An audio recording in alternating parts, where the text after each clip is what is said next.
Okay, so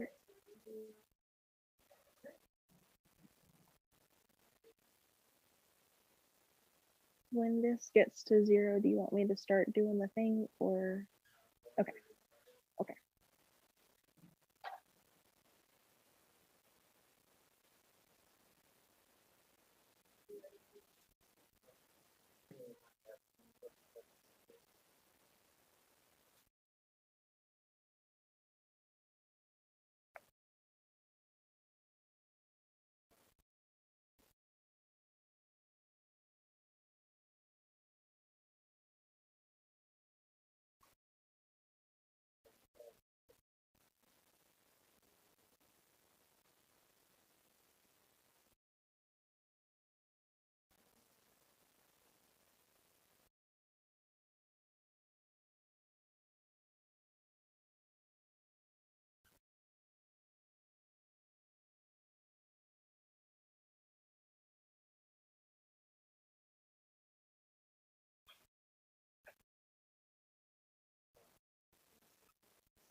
Good morning and welcome to Day 2 of Kentucky State University's Earth Week.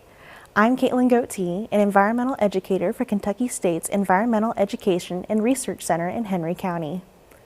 The EERC creates a collaborative learning facility that connects students, faculty, staff, and the public to the environment through immersive, hands-on activities for learners of all ages and abilities. The EERC spans over 308 acres of reforested habitat and includes a 1.6-acre pond, an accessible pavilion, an outdoor classroom, and Kentucky's only Braille Trail. If you have any questions about the EERC or would like to schedule a visit, you can contact me at caitlin.goatee@kysu.edu or Louie Ross at louie.ross@kysu.edu. For those of you just joining us, Earth Week is a week-long event created to bridge the gap between experts and those just learning about what goes into protecting and maintaining our environment. Today you'll be hearing from experts in the field as they discuss some of the work that they do to protect Kentucky's wildlands, to continue research, and to connect communities with nature. Each guest speaker will have a live Q&A session after the presentation. If you have any questions for them, we ask that you drop those questions in the chat. Our first guest speaker is Jeri Howell, who will take us through a tour of Josephine Sculpture Park here in Frankfort, Kentucky. Hi, welcome to Josephine Sculpture Park. I'm Jeri Catherine Howell. I'm the program director here. And Josephine Sculpture Park is a 30-acre sculpture park with over 70 public art installations.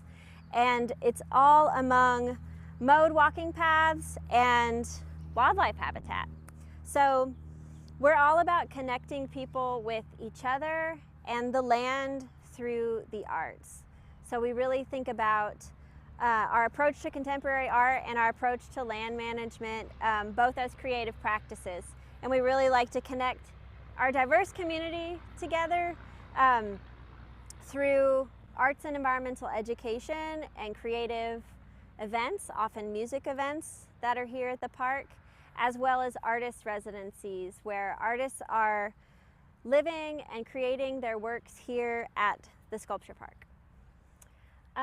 Right behind me is a really important and new installation going in at the sculpture park. So this is part of our Grow With Us project, and it's designed by Inside Out Landscape Design.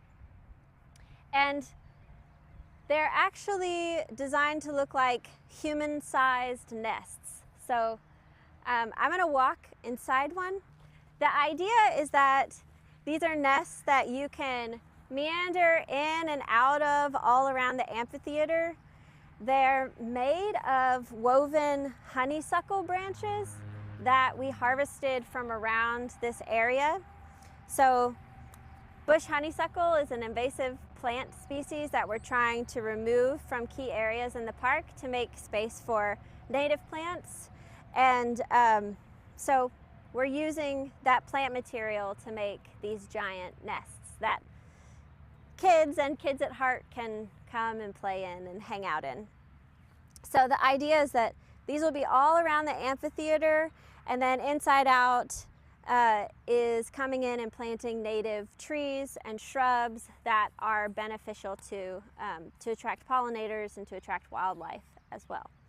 So it's a total transformation of one of the places in the park that it's like the heart of the park. This is where we have all our outdoor music events, and it's where a lot of people like to come and have a picnic. So we think it's an awesome space to improve the habitat here and also learn about the habitat. So at Josephine Sculpture Park, we acknowledge that we're on the traditional land of the Shawnee, Cherokee, Osage, Adena, Yuchi, and Hopewell peoples who have stewarded the land in this region for thousands of years. In most recent history, Josephine Sculpture Park was a family farm. So Melanie Van Houten, who is the founding director of Josephine Sculpture Park, grew up playing on this land, and it's really the place where she fell in love with nature and fell in love with the arts, in large part thanks to her grandmother, whose name was Josephine. So fast forward to Melanie's life, she studied sculpture and became a professor of sculpture, and She was an artist in residence at a rural sculpture park similar to this one, and she had this, something just clicked for her, that she wanted to return back to her hometown of Frankfort, Kentucky, and open Josephine Sculpture Park on her grandparents' old farm and name it after the woman who introduced her to a love of nature and the arts. So the sculpture park is really created out of a love of family, a love of community, a love of nature and the arts, and really wanting to get families and everyone outside and experiencing that connection. So that's what we do here through the arts. We are free and open every single day of the year from dawn till dusk. And our sculptures, it's not like a museum. When you picture a sculpture park, you might picture something that you go and observe the sculptures. But here, our sculptures are interactive. So this one you can spin. This is a sculpture by Jonathan Forrence. So you can spin some of them you can paint, some of them you can climb on. And there's a sign next to every sculpture that tells you what's appropriate, how to interact with it, and what it's about. And behind me here is one of our larger conservation projects that was in partnership with Reforest Frankfort, with Frankfort Parks and Recreation. I think it was in 2018, we hosted Reforest Frankfort here and planted thousands of native Kentucky tree saplings that we continue to manage today. So we're in the process of reforesting this whole half of the park. So behind me is a sculpture by Justin Roberts. It's called Sounds of the Whippoorwill. And we constructed this piece with community members, with Justin's design, by first removing the invasive Callery pear and Bradford pear trees in a certain section of the park, as well as the invasive bush honeysuckle and invasive autumn olive plants. And Justin used that invasive plant material to build the structure, the inside of this sculptural bird blind. And then, as is signature of Justin's work, he wrapped the sculpture in willow, which is a plant native to Kentucky. So that's what gives it this swirling movement that's wrapping.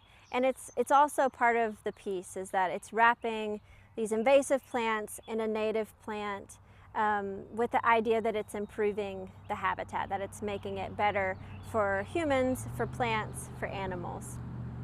To accompany this piece, we worked with Connie May, and as well as our sponsors with the Frankfort Audubon Society, Wild Birds Unlimited, the Kentucky Ornithological Society, and the Lexington chapter of Wild Ones. We worked with all of those folks, plus several volunteers, to revitalize this area that formerly was just mowed, and now we've planted hundreds of native wildflowers and grass plant starts in this area. And the plants were specifically chosen to attract birds, so that people who are visiting this site and go inside the bird blind are more likely to see birds, that they can observe the birds. We also have an awesome feeder station that was donated by Wild Birds Unlimited here in Frankfort that attracts the birds here. One thing that we really like to point out is that this habitat, not only because of the plants and the feeder, but because of the structure of the habitat, is a great place to see birds. So you have these cedar trees over on this side that provides protection and a place for birds to hide from predators, but then they can fly and see food right in front of them and fly over into the field in the meadow, grab their food, and fly back to protection. So this edge habitat here is a really great place where you can see birds anywhere you go in central Kentucky. So we're actually going to go inside Justin Roberts' sculpture, Sounds of the Whippoorwill, and peek through the hole. So before we go inside, I just want to point out that there is a hole that folks who are shorter can look through, and then there's a hole that folks who are taller can look through and observe the birds.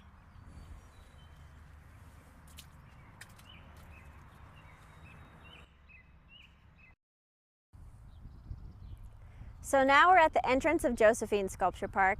As you come in the main entrance, this sculpture would be on your left. This is called Sky Chamber. It's by Daniel Shea. Daniel was an artist in residence here throughout the fall of 2021, and we're going to take a short trip and check it out and go inside.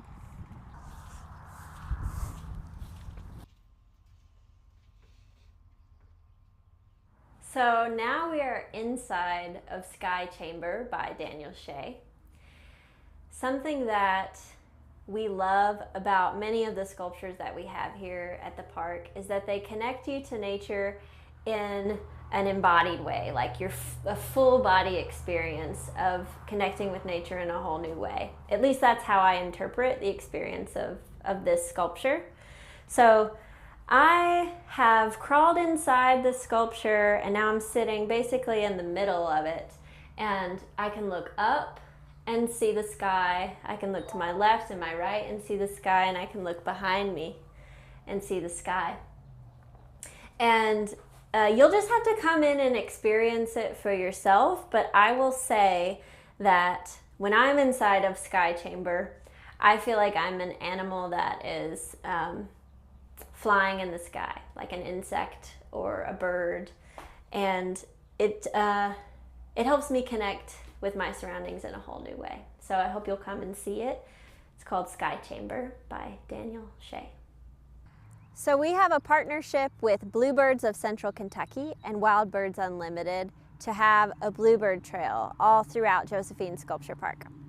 You can see one of the nest boxes right here, and it's just one of 11 nest boxes throughout the park that are here to provide habitat for cavity nesting birds, and a specific kind of cavity nesting bird is the eastern bluebird, whose habitat is in decline, and so populations are in decline. So this is a community science project to try and create more habitat, and then Bluebirds of Central Kentucky and Wild Birds Unlimited monitor the trails throughout the nesting season. So if you want to get involved in that as a volunteer, you can go to the Frankfort Wild Birds Unlimited store and sign up, or you can contact us at Josephine Sculpture Park to volunteer and sign up. While I'm talking about volunteer opportunities, we love to welcome groups and individuals to help us in our land management projects out here at the Sculpture Park. And you can always contact us on our website at josephinesculpturepark.org. And before I leave you, I just want to give you a sincere welcome to please come and visit us at Josephine Sculpture Park in Frankfort, Kentucky. We are free, open every single day of the year from dawn to dusk, and it's a great experience for all ages, and we're constantly changing, so there's always something new to see. See you soon.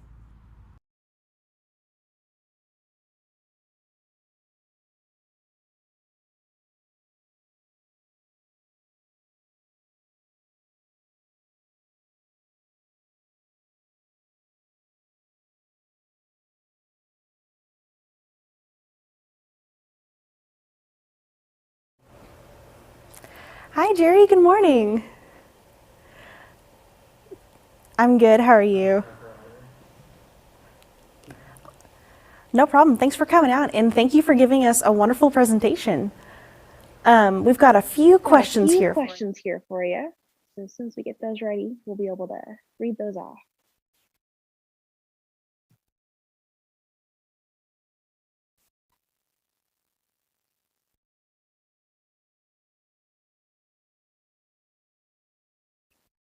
All right, so for your first question, what kind of environmental education programs do you guys offer at Josephine Sculpture Park? Sure. So we have, well, first off, all of our environmental education programs that happen monthly are for all ages. So I don't know who's listening in, but we welcome all ages to our programs. Specifically for environmental education, we have a monthly First Sunday Nature Tour, which is, it's like a mixture of direct hands-on learning experiences where you're looking at the conservation projects that we have in the park, and we're learning about different species. We're learning about how you can implement some of these practices on your own land or in your own communities, like at your church or something like that. So it's a mixture of a lesson/talk and a demonstration or a more direct immersive experience seeing this work in real time, in real life at the park. Then we have Art and Nature Camp, which is for ages 6 to 10. So if you're older than 10 years old, sorry. But we do, if you want to get involved, we love volunteers for that camp. But in Art and Nature Camp, we specifically use environmental arts education, which is an arts-based environmental education method to facilitate nature connection. So that emotional connection to the environment, to nature. And we have a lot of fun. That's every season on Saturdays, and it's year round. So we even do a winter session of Art and Nature Camp as well. Awesome. For our second question, what have been some of your favorite art installations at Josephine Sculpture Park? Oh goodness. Well, that's available now. I'll just talk about ones that are on exhibit right now because we constantly change. So I love the sculpture that I believe you saw in the video called Sky Chamber. That's by Daniel Shea, who's an artist in residence last year. It's just really fun to be able to interact with a sculpture in a new way. We have a few sculptures you can climb inside, and that is one of them. I just think it's such a different experience, and I love it. And people drive by the park and have no idea if it's an outbuilding, is it a sculpture, is it I don't know. People are just really intrigued by it. So I think that that's fun. And then I also love Graphology Hinge, which is a huge, it's a permanent installation out at the park that you can come and paint on anytime with a permanent marker or spray paint or paint pens. We invite you to come and make your mark on Graphology Hinge. And that piece is by Peyton Scott Russell. It's really colorful and, again, interactive. Yeah, those art pieces are super cool. The last couple times I was out there, they were just awesome. And for our next question, how can I become an artist in residence? Sure. So every year we have an application process at Josephine Sculpture Park to be an artist in residence. And you should check the website. Our website is josephinesculpturepark.org. And I'm trying to remember the timeline of when we post those. I would check towards the end of this year to see if we've posted the application, like November, December, I believe. But another really great way to stay in touch with us and to hear about those kinds of opportunities is to sign up for our e-newsletter, which you can do on our website, or follow us on social media. We have a pretty strong Facebook and Instagram presence where we post opportunities like that as well. Awesome. Well, I think that's all the questions that we have for you today.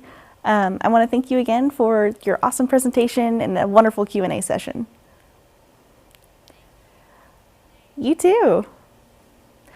All right, so our next speaker is Lee Grace from the University of Kentucky, who has prepared a forestry talk for us. Hi, my name is Lee Grace. I'm going to be going over just a brief introduction to forestry here in Kentucky. I'm here at Kentucky State University, so we're just going to be going over some of the basics. Forestry, what is forestry, and especially here in Kentucky? So forestry as a field is the science of planting, managing, and caring for forests. So that means anything related to caring for forests or woods, and I'm sure many of you all have been out in the woods or the forests around Kentucky. We have a bunch of them. A forester is someone who is in charge of maintaining some of those forests or wild areas. So in the United States, over 1/3 of the United States is forested, which is a huge amount of area. That is enough forest to completely cover Texas, Kentucky, Indiana, and Ohio. The United States has over 228 billion trees. That is almost 700 trees per person in the United States. That's for every single person in the United States, whether they're an infant or whoever they are. That's about 700 trees per person. The forests in Kentucky, about 48% of Kentucky land is forested. The Kentucky state tree, does anybody know what that is?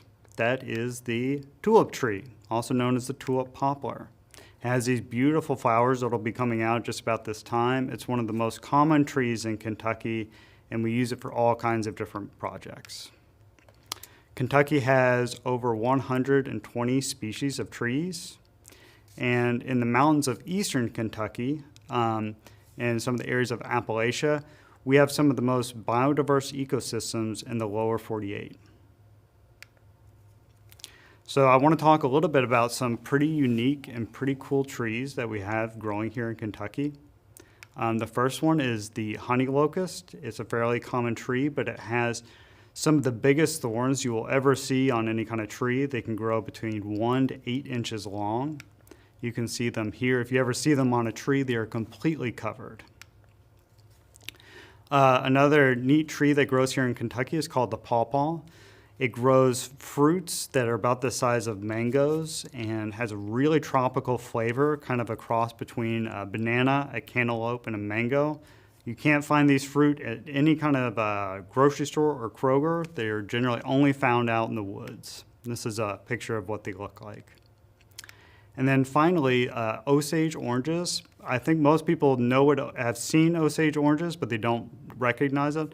They're the trees in the fall that have those great big fruits that look like green brains. People call them monkey brains a lot. What a lot of people don't realize is that wood is some of the best wood in the entire world for making bows for archery with. So the timber industry in Kentucky is huge, much bigger than I think most people realize. In 2016, it brought $13.3 billion to Kentucky. It's a lot of money. It brings in more money than tobacco, corn, horses, or coal. And most people think that coal and horses and tobacco are kind of the staples of Kentucky. Well, forestry actually brings in more income than any of those. It directly or indirectly employs 59,000 people, and that includes the loggers, the people who run the sawmills, the woodworkers, everything. It employs about 59,000 people. Our wood is generally hardwood. It is the third producer in the United States, just under Pennsylvania and Tennessee for hardwood. And hardwood can be made into hunting equipment, furniture, handheld tools. It can also be made into hardwood flooring, construction, and housing. Finally, there's a lot of processing plants here in Kentucky that turn wood into paper products such as cardboard, office paper, and packaging material. Kentucky timber makes, as I said, fine hardwood floors that are really beautiful and people take for granted often. Handmade wood crafts, and this also can include musical equipment such as violins and guitars. And then finally, the Louisville slugger is oftentimes made from Kentucky maple. It used to be made from Kentucky ash, but unfortunately most of the ash trees have died out in Kentucky. Another big field of forestry in Kentucky is agriculture. A lot of people don't realize how much people can eat from Kentucky forests. One of the main things people are learning how to do is make maple syrup. Kentucky has an estimated 42 million maple trees in the state. And so we rival other maple-producing states such as Vermont or Wisconsin. And a lot of farmers are just now starting to learn how to produce maple syrup here in Kentucky. Another great agricultural product is pawpaws, which I've mentioned before. So pawpaws they're the fruit that has a unique tropical flavor, and a lot of farmers are developing ways to grow them into their woods and try to sell them. I should mention that here at Kentucky State University is one of the biggest pawpaw research stations here in the United States. They have a 12-acre orchard, and they're developing different pawpaw varieties that can last longer and maybe even taste better. And then finally, a lot of Kentucky farmers are learning how to grow mushrooms out in the woods. They take wood debris or maybe parts from wood from logging that they can't use. They're perfect for growing mushrooms, especially in deep shaded areas, and Kentucky forest is perfect for it. Another big moneymaker in Kentucky is recreation. There are 828 individual hiking trails in Kentucky and over 1,900 miles of river and to be canoed or kayaked. That's more distance between New York and Denver. Kentucky has more rivers than any other state in the lower 48. And only Alaska has more rivers than Kentucky. In Red River Gorge, it is considered one of the best rock climbing places in the world on just about any top list you look up online. And outdoor recreation brings an estimated $4 billion into Kentucky every single year. And then finally, while this is not necessarily the biggest moneymaker, there's a tremendous amount of biodiversity in Kentucky's forests, including 57 species of amphibians, including the largest salamander in the United States, 65 species of mammal, including the black bear, 350 species of bird, including the bald eagle, and our Kentucky state bird, which is the cardinal. And we have 10,000 species of insect, including the largest moth found in the United States. If you're interested in getting involved in forestry, you can get a job where you can help loggers find ways to sell and use the wood. You can make sure that logging is done sustainably and help to protect the environment. You can protect wildlife in Kentucky's forests and trees from outside pests and threats. And you can assist Kentucky in developing its maple syrup production, or its pawpaw orchards, or its mushroom production. If you are interested in further fields, these are some organizations you can look into. This is the U.S. Forest Service, Fish and Wildlife for both Kentucky and the United States, the National Park Service, and then the University of Kentucky and Kentucky State University. All of these organizations have different fields related to forestry. Thank you, and I'll be available if you have any questions.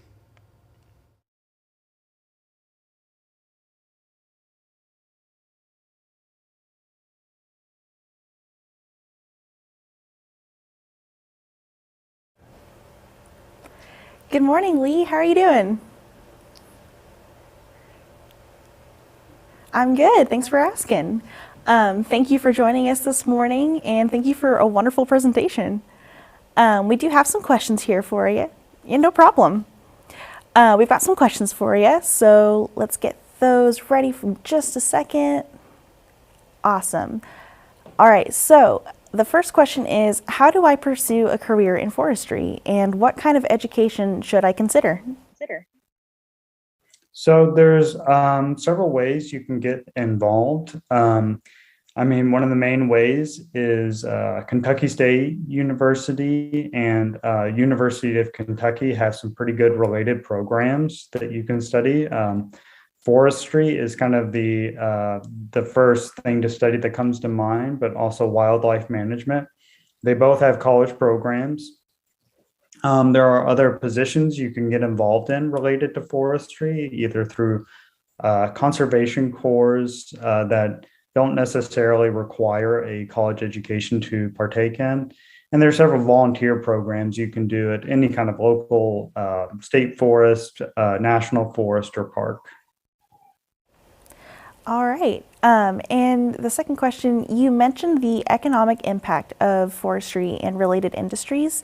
How will climate change affect this?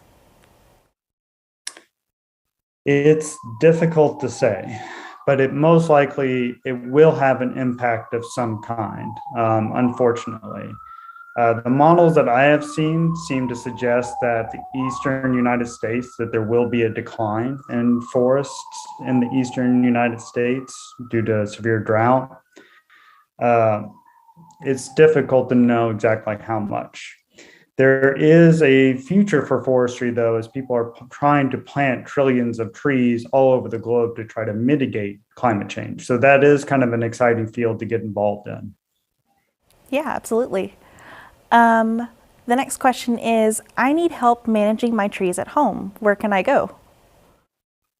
So I recommend going to any local extension office that is nearby within your county. They have very good resources as far as the specifics that you may need. Also, soil and water districts, conservation districts within your county are also very good resources to reach out to. Alrighty, and for our last question here, what's your favorite part about working in forestry? I think my favorite part is that while some people say that they can't live without mountains or oceans, I cannot live without trees. I just love being around forests and trees and being in their shade and seeing all the kinds of unique structures and unique ways that they grow. And for me, just being outside in the woods is my favorite thing above all else. I agree. Well, thank you, Lee, for this wonderful Q&A session. Thank you.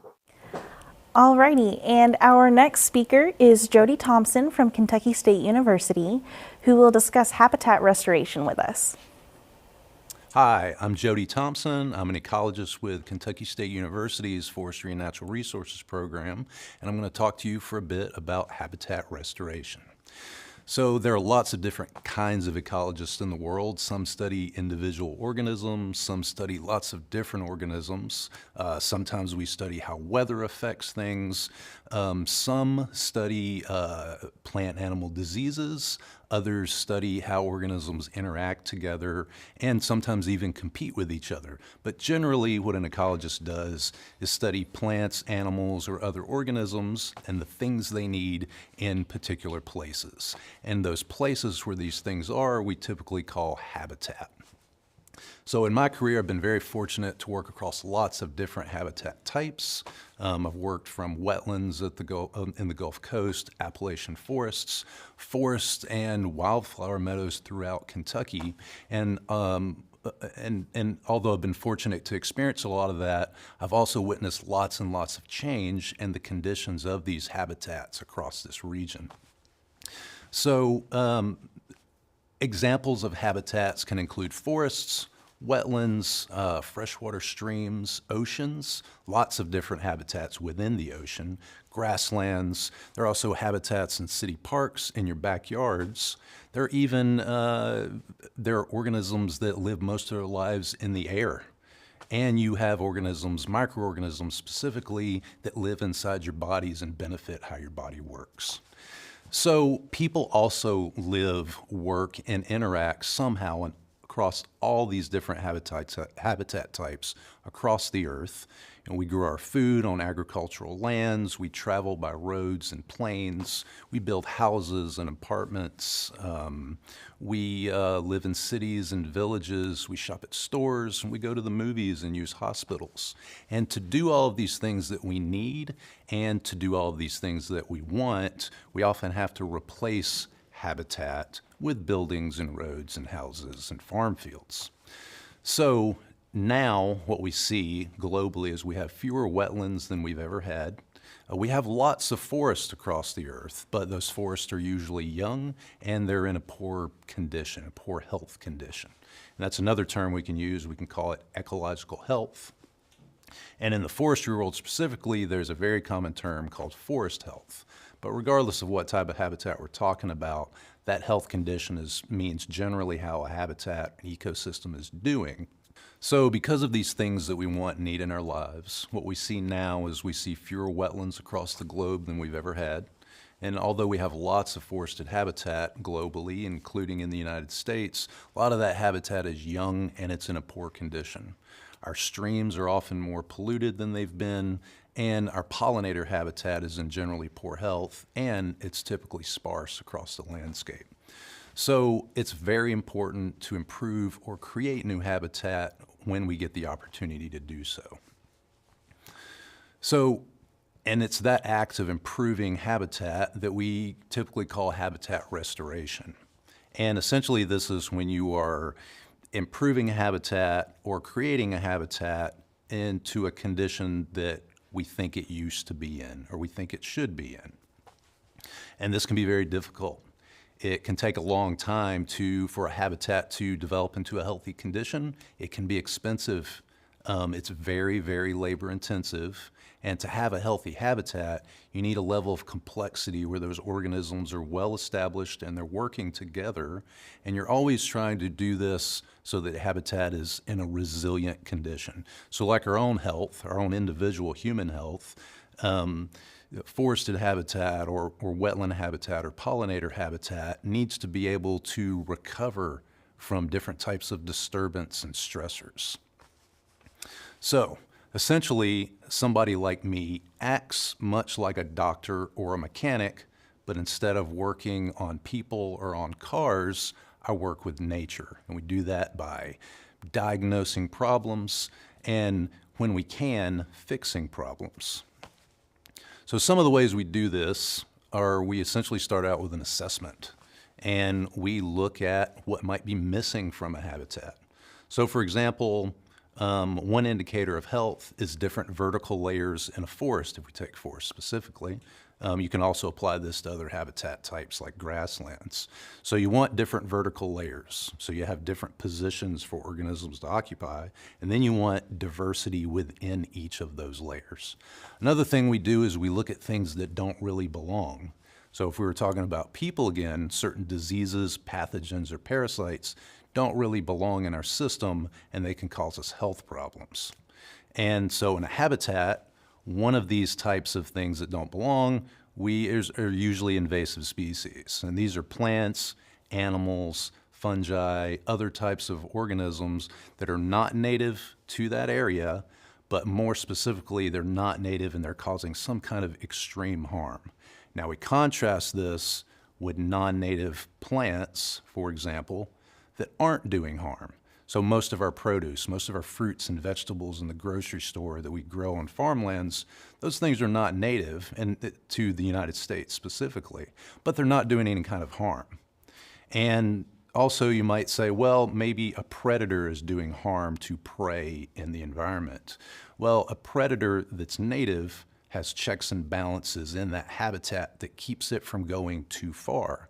Whereas an invasive species has no checks and balances, and it just continues to spread and continues to do more and more damage till you see sometimes an entire habitat decline or change to the point that it can't support the things that used to live there. And that's another term that we use, and that's called habitat loss. That is that change where things can no longer survive in that place, although they used to. And it's invasive species and habitat loss that are the two biggest threats to global biodiversity and general ecological health on a global scale. So other things that we might do is we might plant trees. We may plant more wildflowers or native grasses. And usually what we're doing is we're installing, or we're trying to manipulate plant communities, because we can't take an insect or a songbird or a rabbit and place it in a habitat and expect it to stay. It has to have what it needs, and sometimes it takes a while for those animals to establish themselves in communities on site. But we can install plants or change conditions to allow more plants to grow. They will stay in place, and then the wildlife will want to come in. Other examples are we may have streams that were straightened or that have very steep banks. And that's not good for the streams. It can increase pollution, and those things affect what can live in the stream. So sometimes we may go in and we may add curves to the stream, and we may take the steepness out of the banks by making them lower and have what we call lower grade. Other things we might do are we might construct new wetlands or pollinator habitat when we can. So like I said, the work can be very difficult and it can take a long time. It'll be decades before a young tree turns into a big tall tree, or it can be several years before wildflower habitat's integrated and complex enough that lots of things are using it and that there's a resilient condition. But these things are important because habitat quality affects the quality of our drinking water, it affects the quality of the air we breathe, it affects the quality of our fishing opportunities, and it also affects the how organisms affect how we grow crops. Those things affect yield, they can affect how much it costs to farm, and as a last point, habitat quality can even affect the way we feel when we're in those spaces. So I hope this helps you learn or understand a little bit more about habitat restoration and why these spaces matter and why it's important for us to try to restore habitats when we can.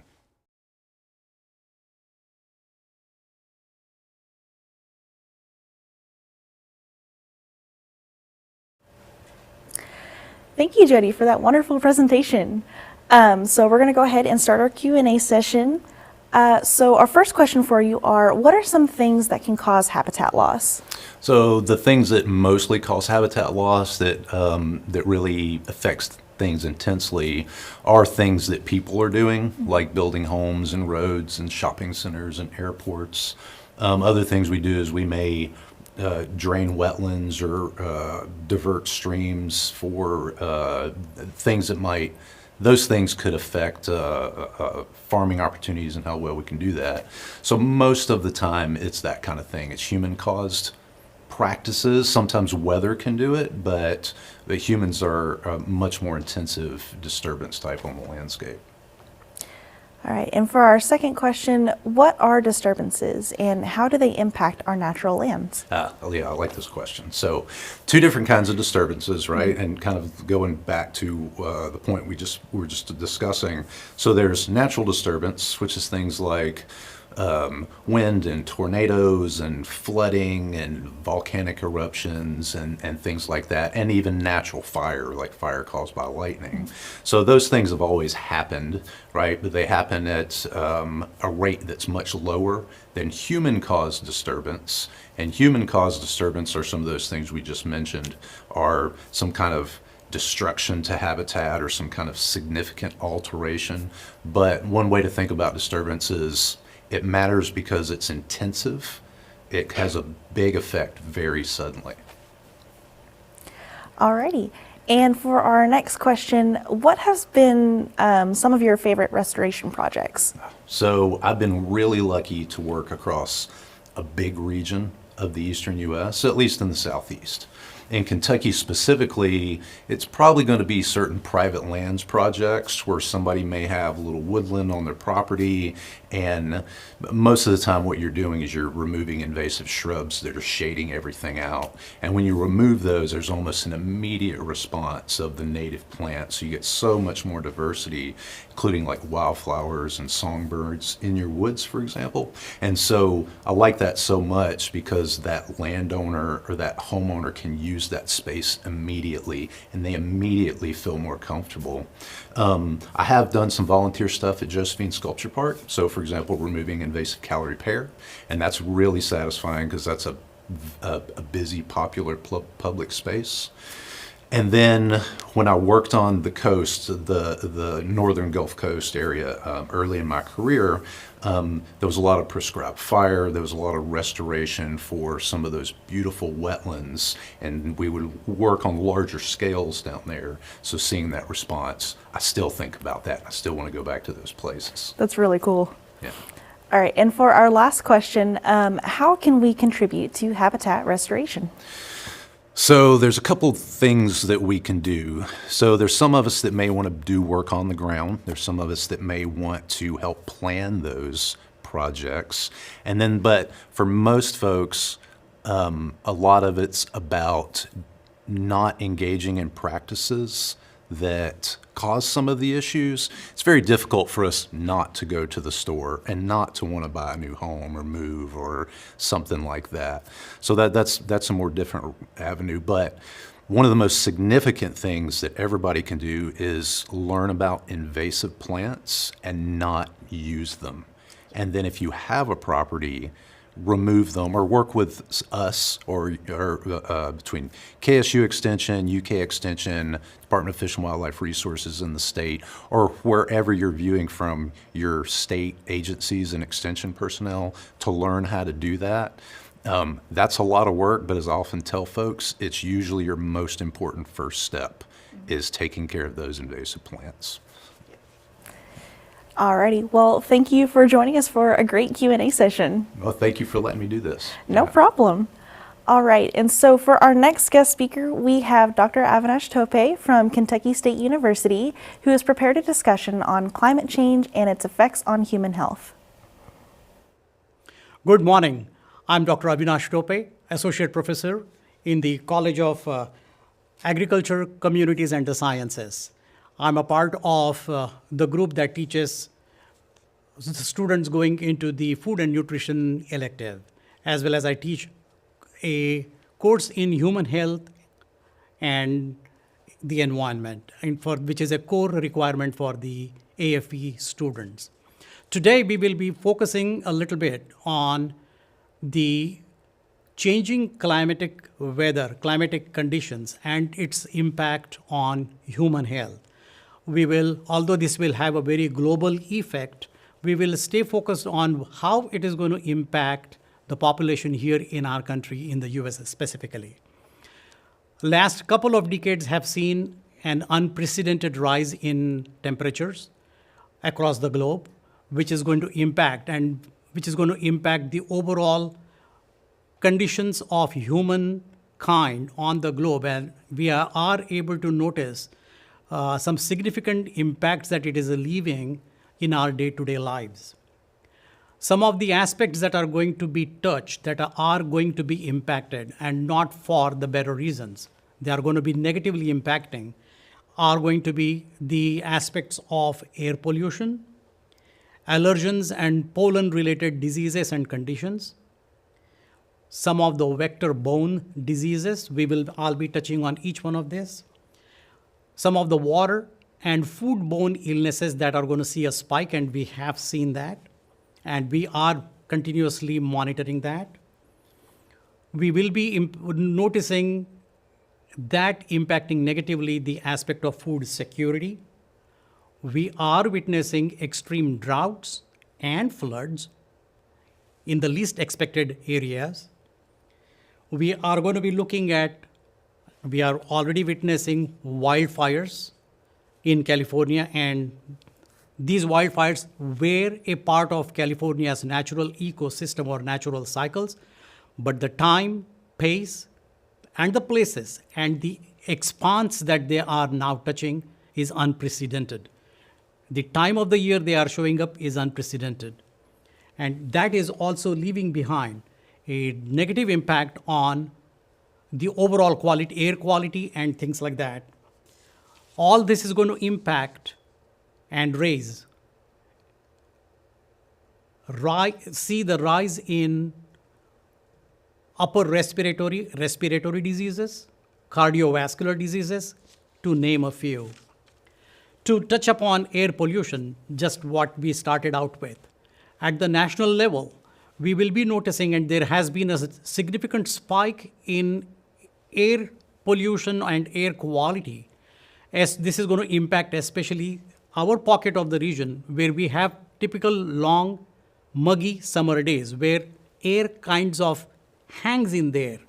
And that period of air hanging down there with a lot of humidity trapped is only going to exacerbate the pre-existing levels of respiratory diseases, asthma, and other pollen-related diseases, because with the constant exhaust from the automobiles, from other factories, chemical plants, chimneys that spew out a lot of smoke, that is going to stay in that air hung for a long time. We are especially worried about what we call particulate matter 2.5 millimicrons, and these particles are going to see a steep rise in their concentrations, as is the south and the southeast typically have quite long summers and have a muggy days.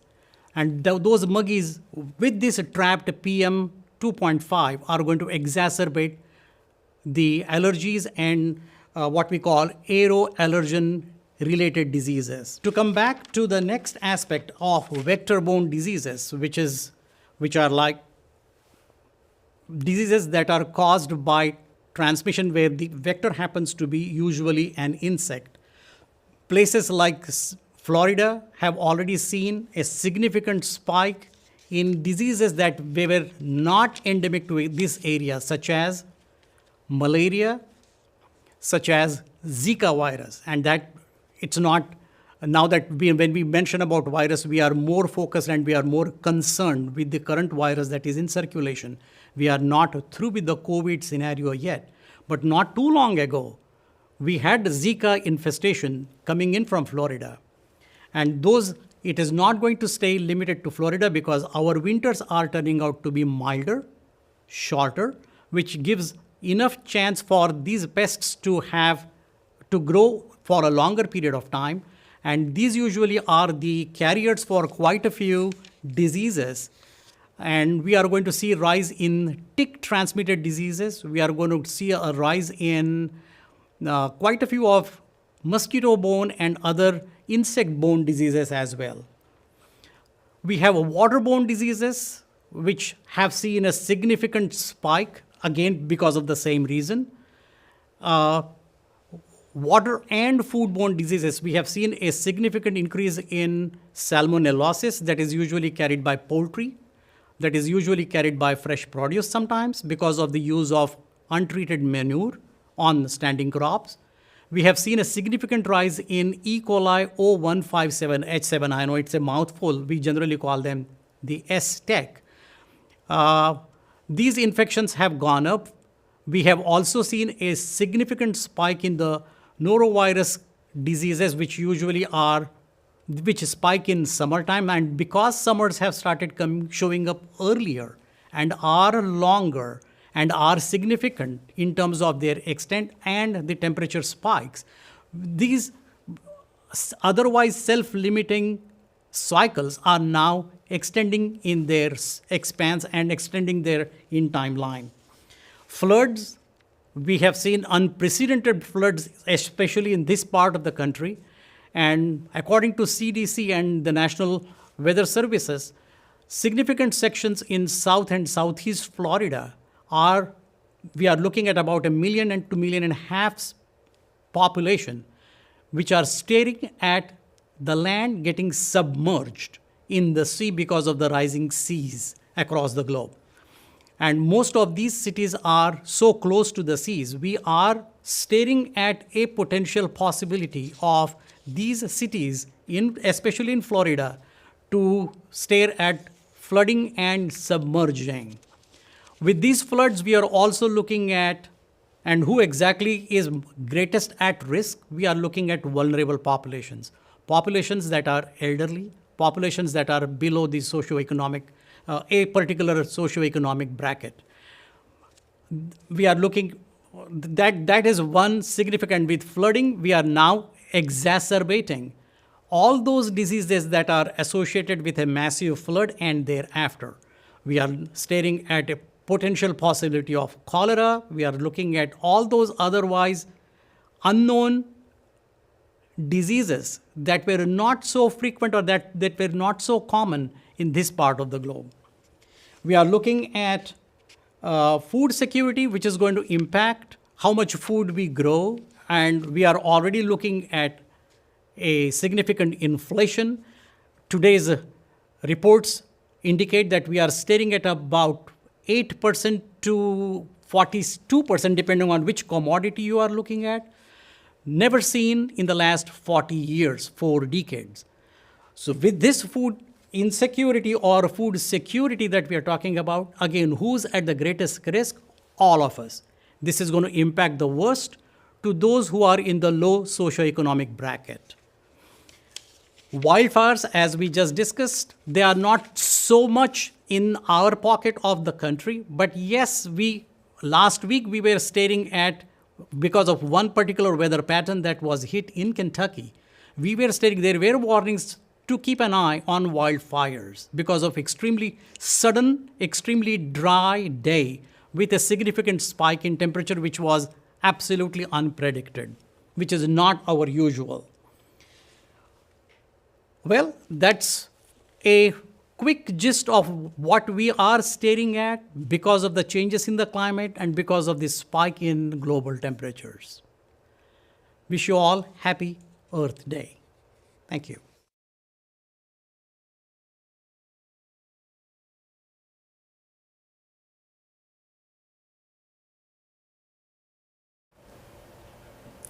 Good morning, Dr. Topè. How are you doing?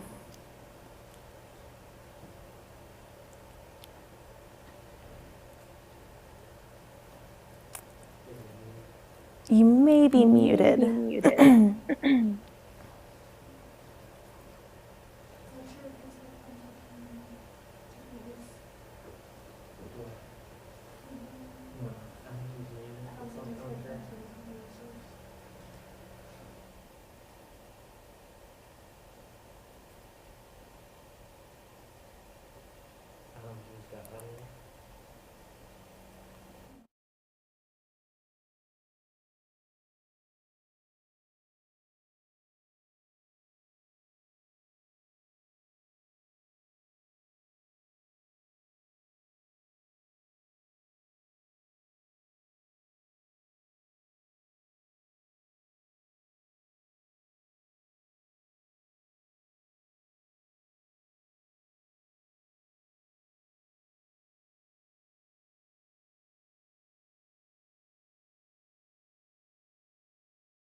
All right, let's try that again. Good morning, Dr. Topè. How are you doing? How are you doing? I'm doing very well. How are you doing, Caitlin? I'm doing fantastic. Thank you for asking. All right, so for your first question, we have, what are some ways we can protect ourselves from insect-transmitted diseases? As we all know, insect-transmitted diseases are generally seasonal. Good idea would be to avoid getting exposed. What can we do? There are quite a few products in market which are insect repellents. If we really want to go with some safer ones, and if we want to avoid even using that dependence on insect repellents, it's a good idea to cover that part of the skin with suitable weather appropriate clothing, preferably of cotton, wearing shoes that protect all the way to the knees or at least cover the calves if we have to do outdoors. It's a good idea to cover our rest of the body with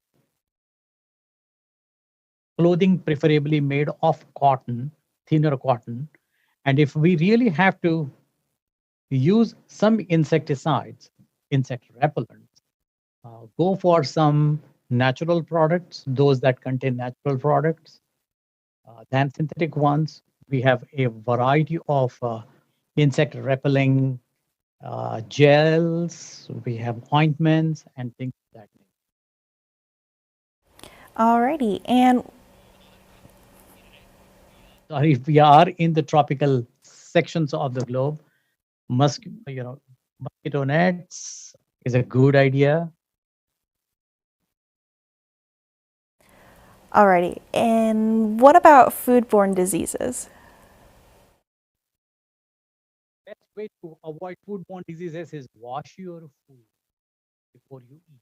If we are looking at ready to eat foods or those foods that are like fruits, like vegetables, leafy greens that do not require or do not have to go through some more processing, good idea to wash your produce before we consume. And when it comes to meats, make sure those meat products are cooked to temperature limits that are prescribed. All right, and for your next question, what are some career options in your field? Excellent question. We are essentially looking at USDA's food safety inspection services, the FSIS, AFIX, almost every company that you can think of that is in the food vending business, in the food selling business, badly is in need of technicians who can help in assessing different aspects of food. Right here in Louisville area, we have the the headquarters for the Yum brands, which actually is a cluster of about 16 different brands that are out in the market. Almost each one of them needing technicians, food safety inspectors, meat inspectors, those who are in the meat industry. And there is a broad range of jobs that typically involve either at the technician level, at the lab level, at the plant level.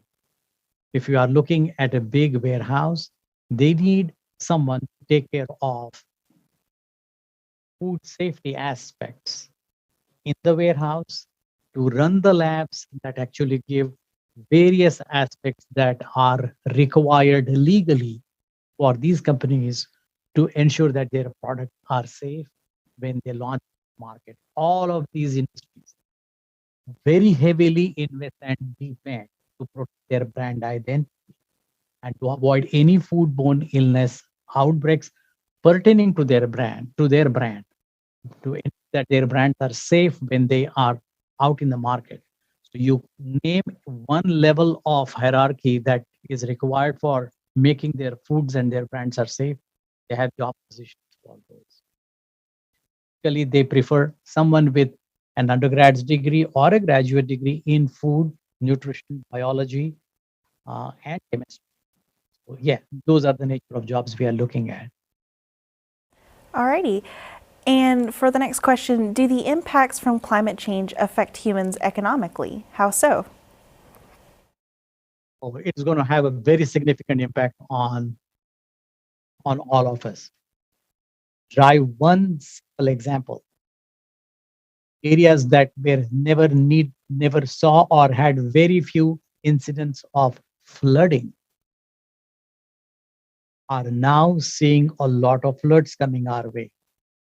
For us as a consumer, our home insurance costs, the house insurance costs are going to go up because now insurance companies are looking at a greater frequency of flooding in areas that never saw any flooding. To drive an example, on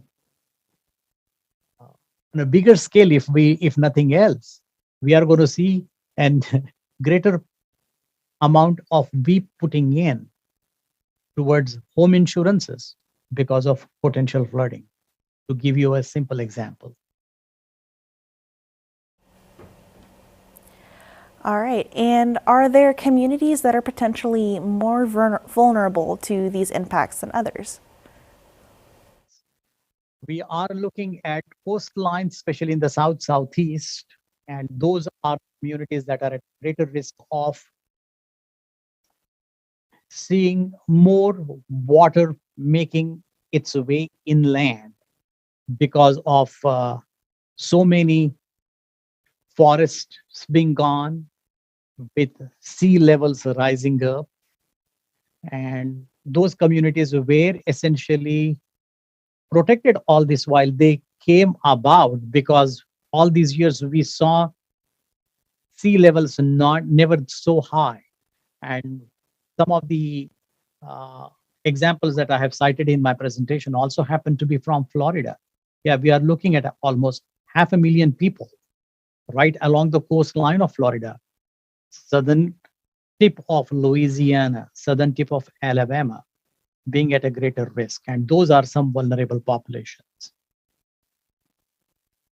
All right. And our last question here for you is, do you think climate change could make pandemics worse? Yes, because we, as I can explain, we are looking at our winters have changed, our winter patterns have driven our pattern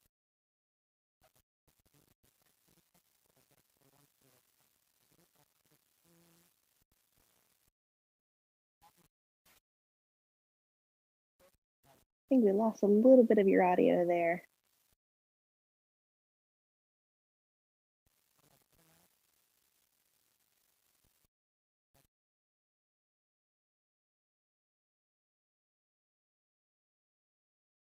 All right. Well, thank you, Dr. Topè, for. Is this okay now? Yes, much better. Okay, I'm sorry. There are some these You're settings fine. are not staying consistent. They are fluctuating for whatever reason. Mhm. So our winters, where I think I stopped at, was our winters are seeing some warm intersperses as well as have shortened. That gives rise to a longer warm period, which is ideal for zoonotic infections, for vector-borne infections, and those are some ideal conditions for endemics as well as epidemics to get a longer window. So yes, we are staring at a greater chance of such endemics and epidemics to linger, to launch themselves successfully and to linger longer.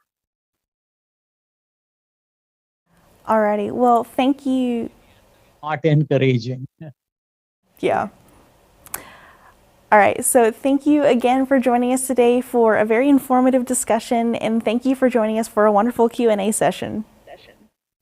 Thanks a lot for having me, and I'm sorry for the technical glitches here. Everything worked out fine. Alrighty, so next up is Jeremy Sandifer, Islands. Hi, welcome to Earth Day Celebration 2022. My name is Jeremy Sandifer. I'm a Research and Extension Associate at KSU, and today we're going to discuss the urban heat island. Just a quick note that a lot of what we do revolves around creating opportunities for students. So in a lot of our research, we're sure to find a place for them so that they can get the experience out solving problems in the real world. So the urban heat island is a geographic phenomenon. It's very common and very well studied, but essentially the temperatures in the urban environment in the city central district are much warmer than that of the surrounding country land. So this chart here, that red line is air temperature, and what it's depicting is as you move from the periphery into the center of the city, the temperatures are going up by as much as 12 degrees as shown in this figure. So essentially this creates a dome of heat in and around the urban environment, and begins really to start to change the climate that's experienced, the actual quality of life experienced by the citizens. And this has been well studied for a long time, and the causes of the urban heat island are also very well understood, and primarily this is a function of land cover change over time. Primarily the loss of forested vegetation with the replacement of impervious materials such as roads, sidewalks, and roofs. But also the conversion of forest to agriculture is a contributor as well. And of course we have the extra waste heat that's generated from transportation and power production in the urban environment. And of course the urban environment can then create its own different effects through morphology. So just to show this in a more graphic way, this is a thermal image, and it's just depicting an urban scene that's full of gridded buildings, and these rows are separated by the trees. And as you can see, there's about a 20 degree difference there, right, as a function of the type of land cover that it is. This is another thermal image, but it's taken from a park under the tree canopy. And you really should take note of the cooler temperatures that are on the road that are directly under the tree and the shade that it provides, essentially blocking the solar energy from being able to warm up the blacktop that's under the canopy. And if you scale this up to a much larger area, you can see how the distribution of the land cover correlates exactly to the distribution of the cool and the warm temperatures. So again, in this image, the blues and cooler colors are cooler temperatures, and as you get closer to red, the temperature is increasing. Slightly different environment further out west, Salt Lake City. You basically see the same principles. You see where all the forested areas are. The area is much cooler. Where you have water bodies, it's much cooler compared to the more industrial developed areas that have the higher temperatures. And the same is repeated in Sacramento, California. So this just goes to show essentially that this is a very common and widespread geographic phenomenon. And in fact, if we look at the change in this urban heat island magnitude over time, you can see that for most urban centers in the United States, by the decade, the urban heat island is growing by about 1/2 degree every 10 years. There are, of course, some exceptions, particularly in the Rust Belt, where you have large parts of the city, the former industrial areas, are kind of being taken back over by the natural environment, and this is actually reducing the urban heat island there. So very interesting. And there's also aspects of environmental justice connected to this. If the urban heat island is driven primarily by land cover and development, we know in other instances that development is not always very equitable in how it's distributed. And while we generally think of that in response to direct pollution, like gas or smoke, stuff that you can see and smell, or disintegrating infrastructure that then basically poisons the water that the citizens are relying on, the urban heat island also has issues that are caught up in this, and there's National Science Foundation studies that are looking at how the portion of the population that's impacted by the urban heat island, how this varies across lines of income and other socio-demographic factors, and can be compounded with unexpected events like power outages or natural disasters. So what can we do about it? All right, what can we do about it? Number one, you can learn about the urban heat island and the associated environmental justice concerns that are wrapped up in that. Number two, when you have the opportunity, you can support smart growth, particularly that kind of growth that's being planned for our near future. As the graphic on the right shows, there are lots of well-proven mitigation strategies that can combat increased temperatures in the urban environment, including reflective roofing, the use of solar panels to generate energy, mixed-use building development, more green spaces. These are things that are happening all across the country, and they work. So when you have the opportunity to support that, be sure that you do. But number three, stay informed. Just know what's going on around you. Stay in tune with the news and keep up with the science and as they see how this thing is changing over time.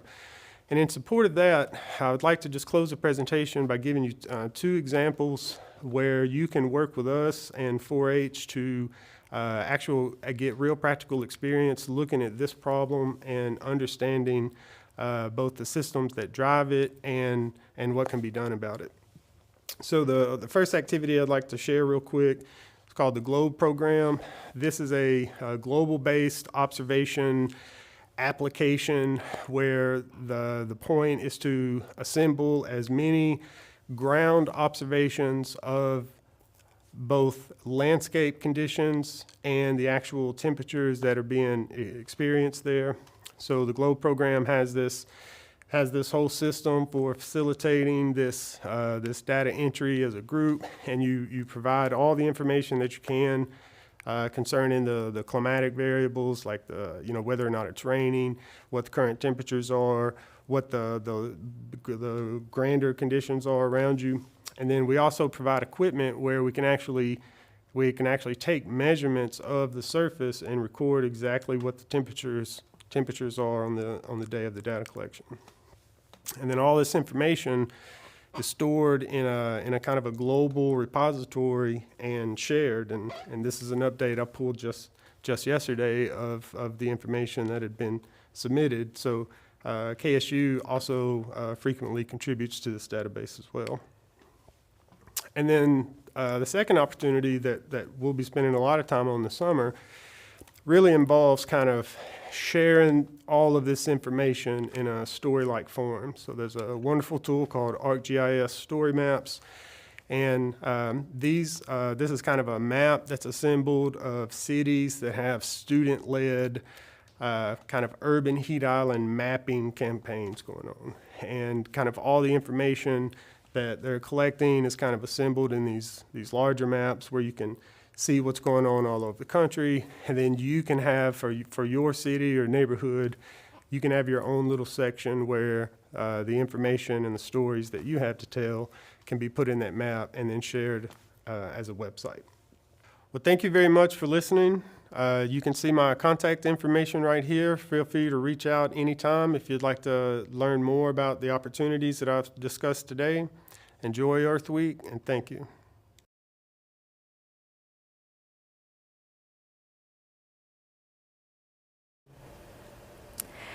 Good morning, Jeremy, and thank you for joining us today. Thank you very much for having us. No problem. So for our first question, we have, what are some ways that we can decrease the urban heat island effect? That's a very good question. And as one of the slides showed, there are a lot of mitigation strategies. Primarily what you're trying to do is just keep solar energy from being absorbed into the environment. So of course, tree replanting efforts is like first and foremost, your best mitigation strategy. But long term and the more costly stuff is as you start to rebuild new infrastructure, you want to do the cool roofs and be sure that you build these, cooling features like trees and gardens and that kind of stuff into the design on the front end. All right, and for our next question, what are some ways people in urban areas can stay safe during the summer? Well, the urban heat island kind of feeds on itself during the summer. As it begins to get warmer, people turn on the ACs, and the AC produces its own heat, which it causes more people to turn on the AC, and it kind of gets out of control. So, part of staying healthy is just being sure you stay hydrated and be sure that you're aware of what the temperatures are like, and be able to be sure that you have a nice cool space that you can be whenever temperatures are really high. Yeah, definitely. And what can I do at home if I live in an urban heat island?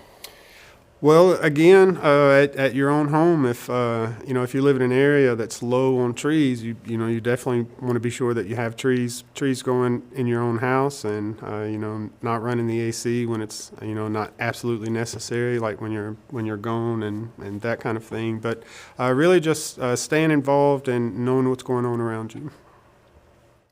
All right, and for our last question here, are there any laws addressing urban heat islands? There's a lot of efforts because, a lot of the mitigation strategies, if you were going to tackle urban heat island kind of county-wide, would get pretty expensive. And it's really the history of land development period that's really got us to this situation. So the answer to that is just, really taking a broader look and understanding the intersection of all these different, land development strategies over time and just trying to do better moving forward. Alrighty, and I think that's all the questions that we have for you today.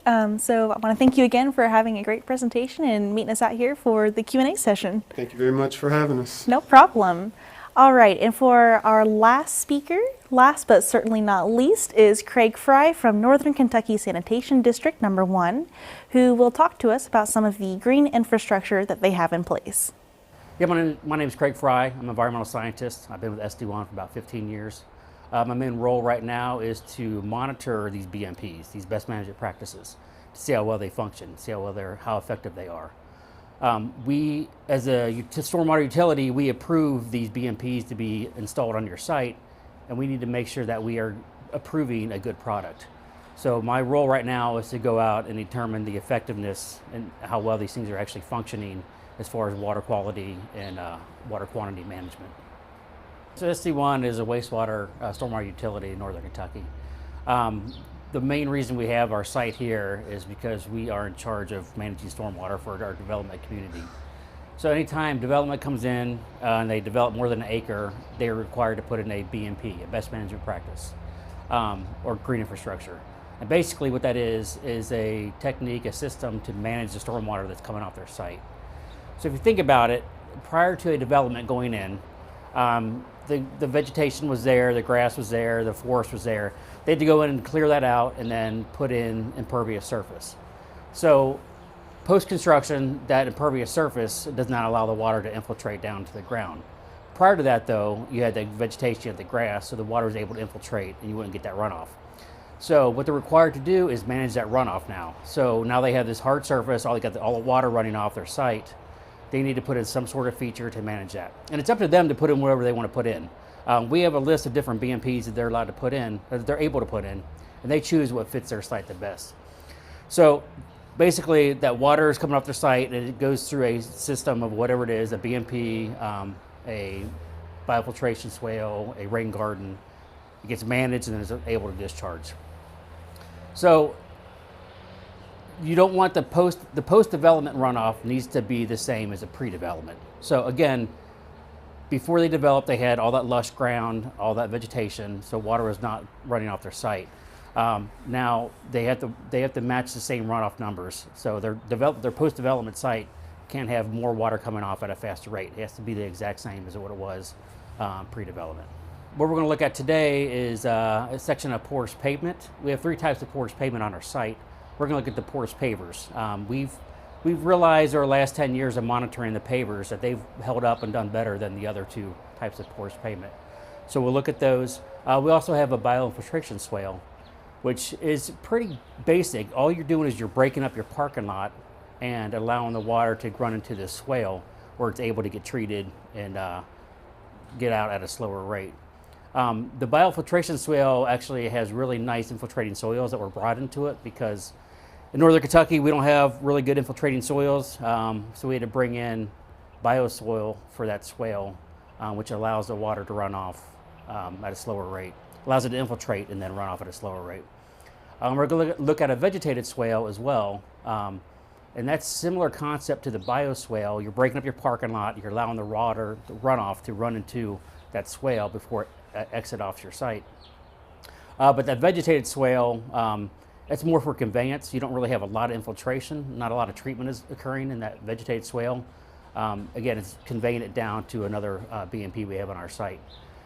We also have a wetland located in our parking lot, which, you don't see wetlands installed in parking lots very often because you need a pretty big footprint to put a wetland in.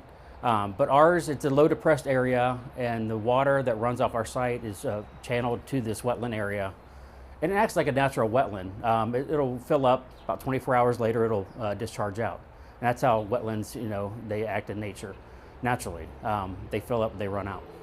So our wetland will fill up and then about 2 days later you'll see it finally discharging back out and get back down to the native soil. We also have a retention basin on our site, which you see these all over developments. A lot of people think they're lakes. Subdivisions actually have a lot of these, and they're put in there for stormwater management, but a lot of people view them as aesthetics and nice appeasing water feature that you have in your property, but they're definitely there for a reason to control stormwater runoff. So the reason that we're managing the stormwater is because if you look downstream where that water is eventually ending up, it's eroding our banks out, it's causing flooding, the water quality is impaired due to sediment, due to any type of pollutant that it's picking up as it's running. So by installing a BMP, best management practice, or green infrastructure, you're slowing that water down so you don't have those erosive forces that are eventually getting to the creek and potentially eating up the creek banks.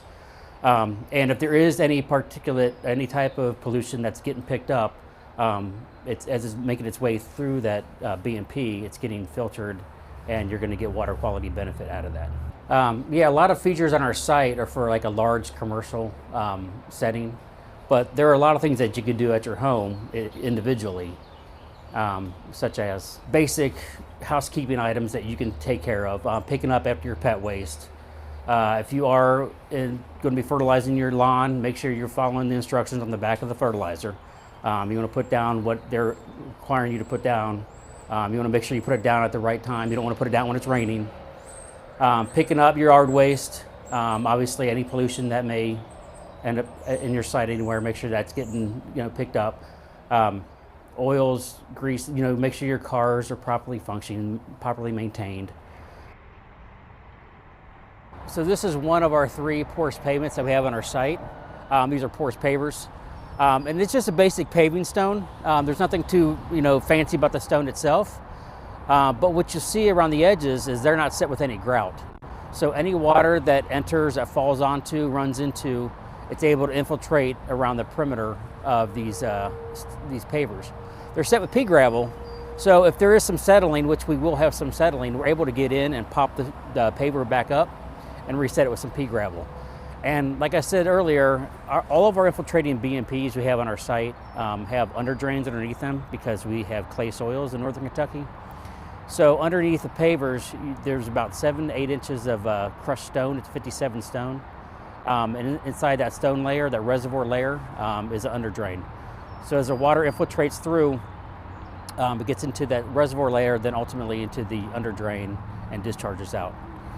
Some maintenance requirements on the porous pavement is, if you do have debris that are in between the gaps of each stone, you got to remove the debris.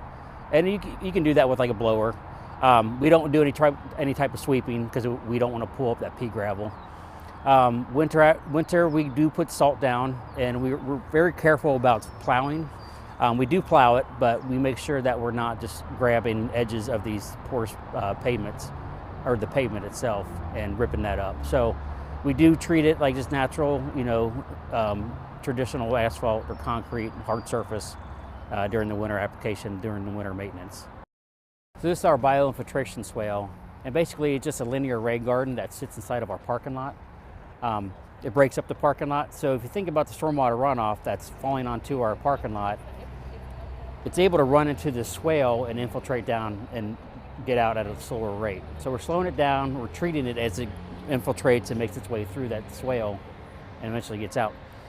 So the parking lot is sloped, angled into the swale. So the water that does fall into the parking lot, the water drains right into the swale. And this swale was installed with that biosoil, the engineered soil. So we do get really good infiltration through this swale. It's a pretty basic concept. Again, just break up your parking lot. Don't allow the runoff to get off your site through the parking lot. If you can manage your runoff on site, on the parking lot itself, that'll save you a lot of headache down the road. So this is our stormwater wetland. It's just basically a low depressed area where the water eventually ends up. This drains probably about 90% of our site here. And it'll fill up during a rain event, and then I think on average it's about 12 inches deep. And then within 24, 36 hours, it drains out. It acts like a natural wetland does natively. Fills up, gets inundated, and then drains out a day or two afterwards. This thing's really neat because you get the water quality benefit out of it, by holding that water back, retaining that water. But also, with the site here, we brought in a bunch of native plants because we want to create habitat, for our birds, our butterflies. So you see coneflowers out here. You'll see black-eyed Susan. You'll see prairie coneflowers. It's basically just a low depressed area that the water is able to gather and sit for a day or two before it discharges out. As far as maintenance goes for this, we just make sure that we don't get any undesirables. We keep the honeysuckle cut down. Any pears that may want to come in, we remove the pears. But basically it functions on its own. It's self-sufficient and works tremendously. This is a stormwater retention basin, and you'll see these throughout the community, whether they be in a subdivision, a mini mart. People, they're disguised as looking like lakes, but they actually serve a purpose. So behind me, you'll see that there's a concrete box back there with windows. So as the water fills up inside this basin here, those windows are controlling the amount of runoff that's able to get into this basin. And they work extremely well. We added a bunch of pollinators around the basin, so we get that stormwater benefit, just like we do the wetland. We also get that pollinator and habitat as well. Stormwater retention basins are a very common practice for managing your stormwater on sites. A lot of subdivisions carry these things and use these things for managing stormwater. Similar to the stormwater retention basin, you also have a stormwater detention basin. And that's basically the same thing. It's a bowl, but that one stays dry majority of the time, and the only time that fills up with water is when it rains. As you'll see through this tour, as you'll see through the site here, these are larger, kind of big scale BMPs, green infrastructure. You're not going to put this on your residential site. You're not going to put this in your backyard, not to this scale, not to this size, but you are still able to manage your stormwater on your site by use of a rain barrel, by use of a rain garden. So I would recommend, if it fits your site, look into potentially installing a rain barrel or rain garden on your site to help with that management of stormwater. All right, and I want to thank Craig Frye for a wonderful presentation today.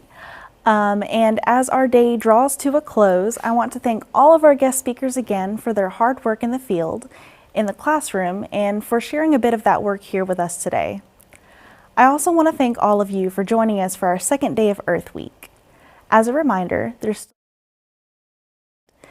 this Friday from 10 a.m. to 6 p.m., the EERC will be hosting several activities for Earth Day, including a bird walk guided by Frankfort Audubon Society, wildflower walks guided by Lynn Garrison, a macroinvertebrate sampling demonstration guided by the EERC's own Ian Rees, and much more.